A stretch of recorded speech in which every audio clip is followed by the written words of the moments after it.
Hello everyone, this question appears in class 7th NCERT chapter of fractions and decimals. This is fourth question of its exercise 2.6. So the question says that a two-wheeler covers a distance of 55.3 km in 1 liter of petrol. How much distance will it cover in 10 liters of petrol? So distance covered by two-wheeler in 1 liter petrol is equal to 55.3 km. So distance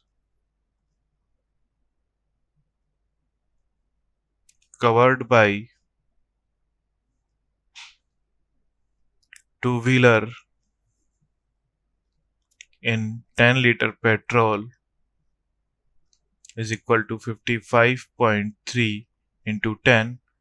So 10 से multiply हो रहा है, सो decimal 1 digit right side shift हो जाएगा, सो हो जाएगा 553 kilometre. Thank you.